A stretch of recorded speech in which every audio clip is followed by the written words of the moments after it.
सभी मित्रों को नमस्कार।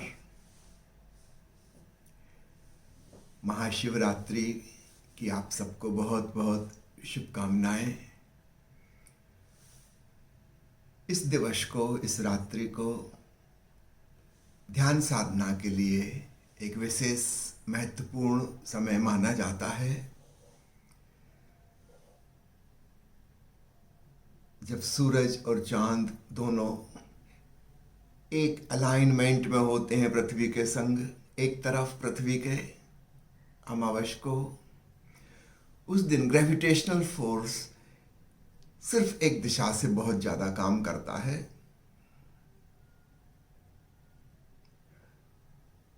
शरीर की अनुभूति कम होती है क्योंकि सिर्फ धरती ही नीचे की तरफ नहीं खींच रही, ऊपर की तरफ से चांद और सूरज भी खींच रहे हैं। विदेही अनुभूति में पहुंच जाना फीलिंग ऑफ बॉडीलेसनेस में बहुत आसान है। वैज्ञानिकों ने शोध की है और पाया है कि जागरण अधिक हो जाता है चंद्रमा की जब पूर्णिमा आती है तब भी, और अमावस आती है तब भी। नींद की मात्रा भीतर कम हो जाती है, हम अधिक जागरूक हो सकते हैं। ध्यानी साधकों ने हजारों साल पहले इस बात को खोज लिया था। हमारे देश में यह बहुत प्रचलित है। अक्सर आप देखेंगे सुबह सुबह बगीचों में बैठे हुए मॉर्निंग वॉक करने वाले लोग जो योगाभ्यास के शौकीन हैं, वे इस विधि को करते हैं। दोनों कानों को अंगूठों से बंद कर लेते हैं, आँखों को उंगली से, नाक को भी बंद कर लेते हैं, मुंह को भी बंद कर लेते हैं, कुछ सेकंड्स के लिए, जितनी देर आसानी से हो सके। वे समझते हैं कि प्राणायाम का एक उपाय है। वस्तुतः योग शास्त्र से भी पुराना है।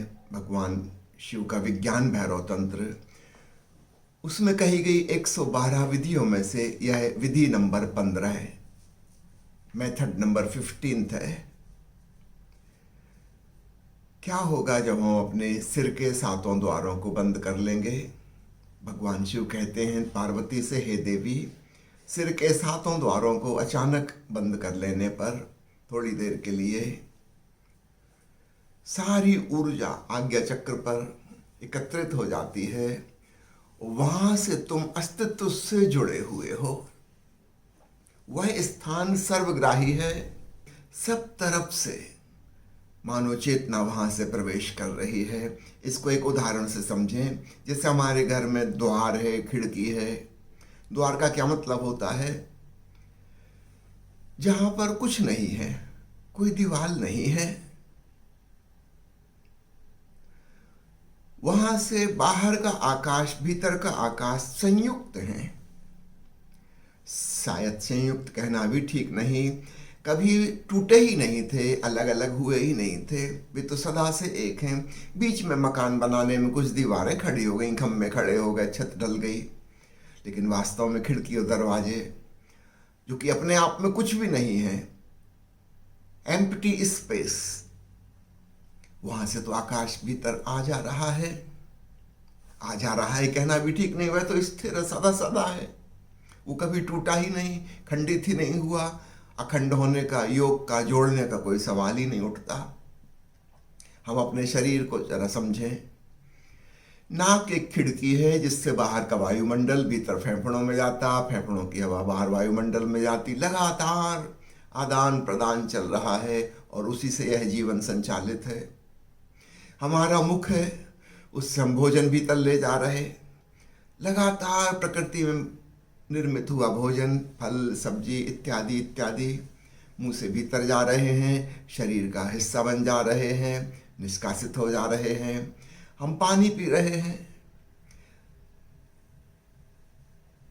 पानी भीतर जा रहा, यूरिन बन के बाहर आ रहा, पानी भीतर जा रहा, इसी से जीवन चल रहा है।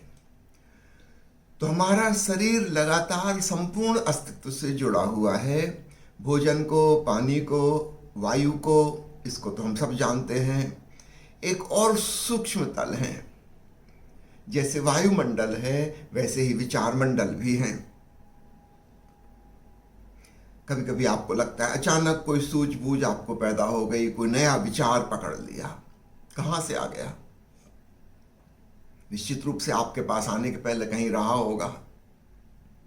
आइंस्टीन से जब किसी ने पूछा कि अगर आप रिलेटिविटी की थ्योरी की खोज ना करते तो बड़ी हानि हो जाती, पता नहीं कितने हजारों साल बाद कोई कर पाता या ना कर पाता, आइंस्टीन ने मुस्कुरा के कहा कि कम से कम 1 दर्जन वैज्ञानिक खोज लगभग कर चुके थे। ये विचार मंडल में है, अस्तित्व में मौजूद है, कई लोगों ने ग्रहण कर लिया उसको, उस नई सूझबूझ को। आइंस्टीन का ये कोई मैंने खोज नहीं की है, ये अस्तित्व करवाना ही चाह रहा था, मैं नहीं करता, किसी और के माध्यम से हो जाती। वो वास्तव में बाद में पता चला कि एक वैज्ञानिक ने तो कुछ दिन पहले ही कर ली थी, लेकिन वो थोड़ा आलसी था, उसने साइंस मैगजीन में छपवाने में देर कर दी। आइंस्टीन की पहले प्रकाशित हो गई, वो तो 20-25 दिन पहले ही खोज कर चुका था। एक विचार मंडल है। यदि आप जेल में जाके कुछ दिन रहें, पागल खाने में जाके रहें, आप पाएंगे कुछ खास प्रकार के नए विचार आपको पकड़ गए जो पहले कभी नहीं सूझे थे। वहां की आबहवा में वैसे विचार हैं, पागलपन के विचार हैं, अपराध के विचार हैं, हिंसक विचार हैं।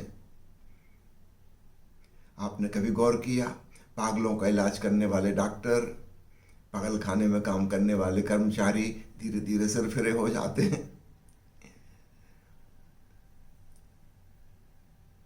ये काम करने वाले लोग 2-4 हैं, पागलों की बड़ी जमात है, उनकी बहुमत है, डेमोक्रेटिक ढंग से उनके विचार हावी हो जाते हैं। ये सामान्य आदमी भी थोड़े थोड़े खिसक जाते हैं। भावमंडल है और भी सूक्ष्म,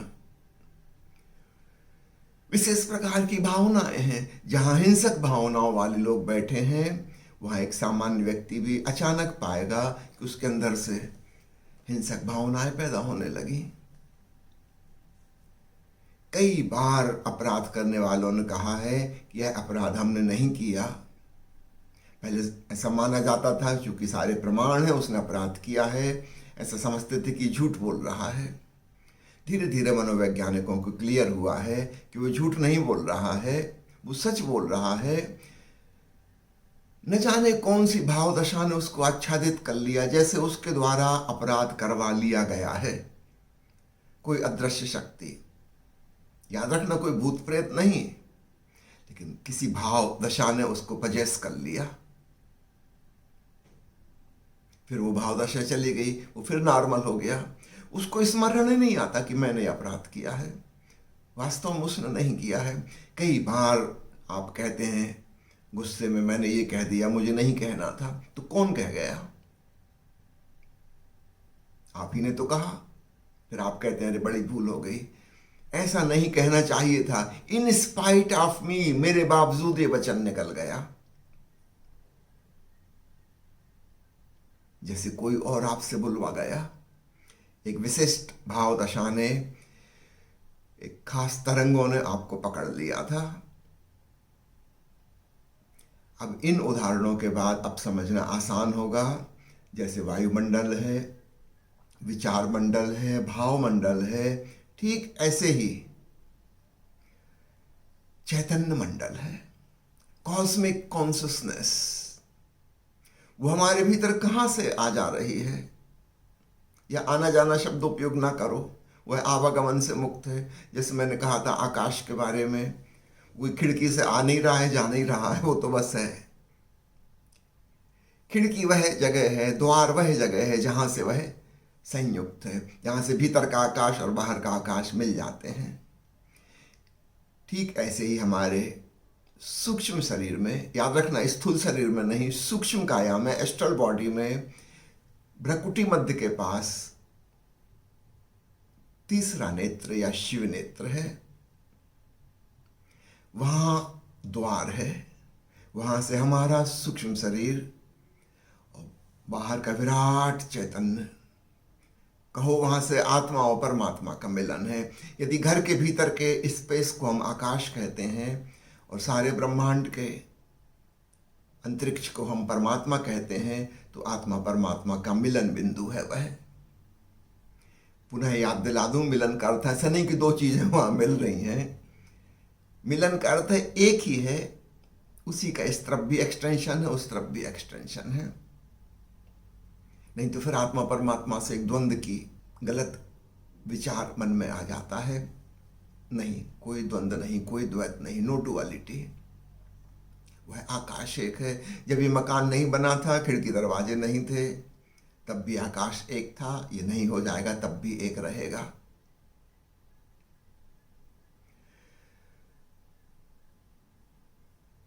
डॉक्टर्स अगर खोजबीन करना चाहें शरीर की चीर फाड़ करके देखकर कि कहाँ है तीसरा नेत्र, तो उन्हें कुछ ना मिलेगा। वह फिजिकल बॉडी में नहीं, एस्ट्रल बॉडी में है। जब हम सातों द्वारों को बंद कर लेंगे तो क्या होगा? इन्हीं आंखों से, कानों से हमारी शक्ति बाहर जा रही थी। बोलने चालने में मुख का उपयोग हो रहा था, शक्ति बहिर्मुखी हो रही थी, एक्सट्रोवर्ट। यदि कुछ सेकंड्स के लिए ये सब ठहर जाए, बंद हो जाए, तो ऊर्जा तरंगों का क्या होगा? ऊर्जा का अर्थ है गतिमान, वह कहीं जाएगी। जब बाहर जाने का द्वार नहीं है, तब वह भीतर की तरफ मुड़ जाएगी, फिजिकल बॉडी से हटकर एस्ट्रल बॉडी में। और सारा ध्यान सिर के भीतर आज्ञा चक्र पर, सहस्त्रार पर पहुंच जाएगा।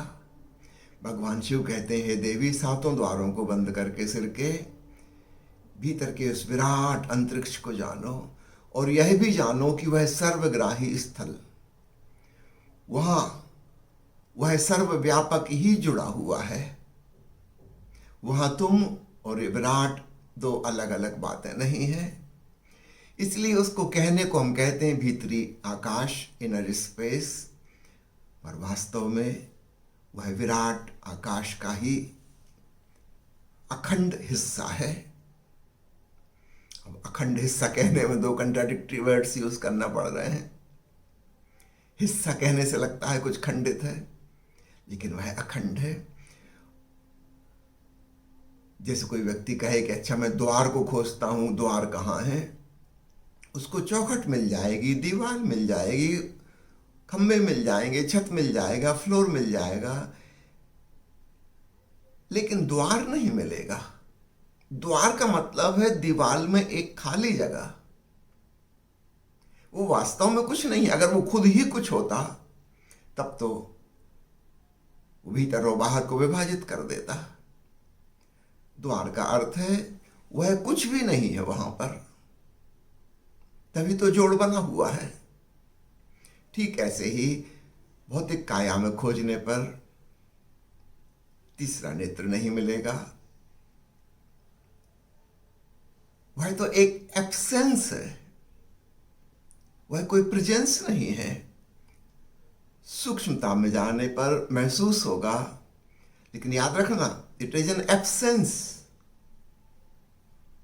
वहां कुछ नहीं है। इसलिए वहां पर आत्मा परमात्मा एक है, विराट के संग हम जुड़े हुए हैं।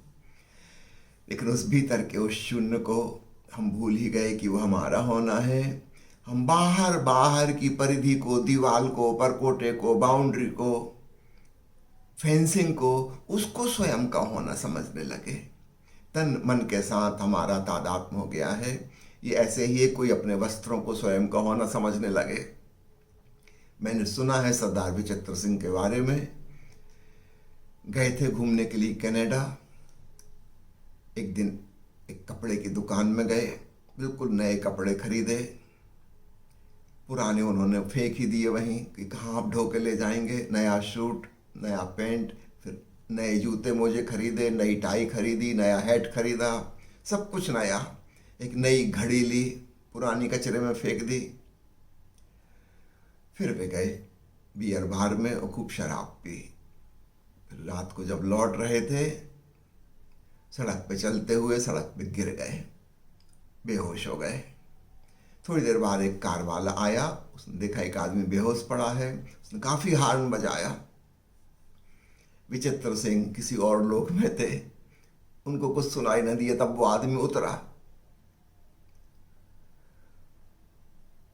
उसने देखा कि आदमी बिल्कुल ब्रांड न्यू घड़ी और जूता और सब चीजें पहने हुए है, बहुत महंगे। उसने वो सब उतार लिए और अपने पुराने कपड़े, पुरानी घड़ी, पुरानी टोप उसको पहना दी, बहुत पुरानी, और चला गया। संयोग की बात, थोड़ी देर बाद दूसरा कार वाला आया। जब उसने देखा कि कोई आदमी बेहोश पड़ा है, उसने भी काफी हॉर्न बजाया, गुस्से में आ गया कि उठ ही नहीं रहा है। उसने खिड़की नीचे करके बाहर मुंह निकाल के कहा कि तेरी टांगों पर गाड़ी चढ़ा दूंगा। तब विचित्र सिंह की थोड़ी बेहोशी टूटी। उसने गौर से देखा, कार की लाइट में कपड़े कुछ पहचाने हुए नहीं लग रहे थे, जूता पहचाने हुए नहीं थे। उसने घड़ी देखी, ये भी वो वाली नहीं है जो होनी चाहिए, टोपी भी नहीं है, टाई भी नहीं है, ये तो पता नहीं किसके कपड़े हैं। विचित्र सिंह ने कहा कि चढ़ा दे टांगों पे, मेरा कुछ नहीं बिगड़ेगा, ये टांगे ही मेरी नहीं है, ये मैं हूं ही नहीं, पता नहीं कौन पड़ा है यहां।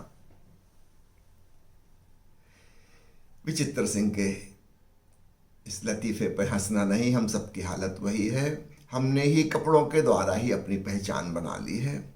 हमारी सारी आइडेंटिफिकेशन जो तादाद में है, वो वस्त्रों के समान ही अपने शरीर से, त्वचा से, रंग रूप से, नाम से, जाति से, प्रोफेशन से, ज्ञान से, इत्यादि इत्यादि चीजों से है। ये सब बाहर बाहर की चीजें हैं, बदली जा सकती हैं। अब तो प्लास्टिक सर्जन क्या क्या नहीं करने लगे, धीरे धीरे होल बॉडी ट्रांसप्लांट संभव हो जाएगा। जानवरों में तो शुरू हो चुका है, प्रयोग सफल हो गया है। अभी मनुष्यों में कानूनी अनुमति नहीं है, नहीं तो वो भी शुरू हो जाएगा। सब कुछ बदला जा सकता है, पर याद रखना तुम नहीं बदल जाओगे। इसका मतलब वो तुम कौन हो, ये बाहर बाहर की परिधि तुम नहीं हो, इसके भीतर तुम कुछ हो, वह शून्य। और वहां तक पहुंचने के लिए जो द्वार है, अपनी जीवन ऊर्जा को आज्ञा चक्र पर ले आना। वहां से तुम पूरे कॉस्मॉस के संग, ब्रह्मांड के संग जुड़े हुए हो। जिन लोगों ने इन विधियों को किया है, ऐसे ही लोगों ने घोषणा की है, अहम ब्रह्मास्मि, मैं ब्रह्म हूं। स्वामी राम कहा करते थे, चांद और तारे मेरे भीतर उगते हैं और डूबते हैं, मैं अनादि और अनंत हूं। जब सूफी फकीर अल-हज्जाज मंसूर ने घोषणा की अनल हक, ना समझों ने उसकी हत्या कर दी।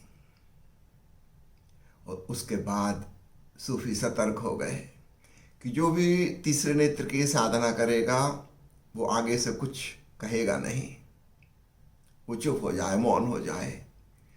क्योंकि इस प्रकार की घोषणा कि मैं परम सत्य हूं, मैं परमात्मा हूं, मैं ईश्वर हूं, पूरा ब्रह्मांड मेरे भीतर है, लोग मार डालेंगे। किसी को कुछ फायदा नहीं पहुंचेगा, किसी को जिज्ञासा पैदा नहीं होगी कि मैं भी खोजूं उसको। लोग कहेंगे यह नास्तिक है, झूठ बोल रहा है, इसको खत्म करो, बड़ा अहंकारी है, अपने आप को परमात्मा स्वरूप बता रहा है, खुद को ब्रह्म कह रहा है। तब से सूफी चुप ही रहने लगे, जान लेते हैं मगर किसी को बताते नहीं, शेयर नहीं करते। या बहुत इंटीमेट डिसाइपल्स, बड़े जो अंतरंग शिष्य हैं उनके, केवल वहीं तक अंडरग्राउंड बात रहती है, आम जनता को कभी पता नहीं चल पाता। जान गंवाने से क्या लाभ, किसी का कुछ फायदा नहीं होगा, कोई संदेश, कोई उपदेश किसी तक पहुंचेगा नहीं। तीसरे नेत्र की साधना इसका सूत्र भगवान शिव से ही आता है और इसलिए तीसरे नेत्र को, आज्ञा चक्र को, शिव नेत्र नाम भी पड़ गया।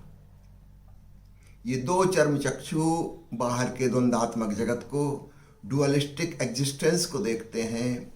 भीतर का वह सूक्ष्म चक्षु अंतरात्मा को और अंतरात्मा से जुड़ी विराट आत्मा को, उस अनंत को जानता है। वह भी एक देखने का जरिया है। दो आंखें संसार को देखती हैं, वह तीसरी आंख परमात्मा को जानती है।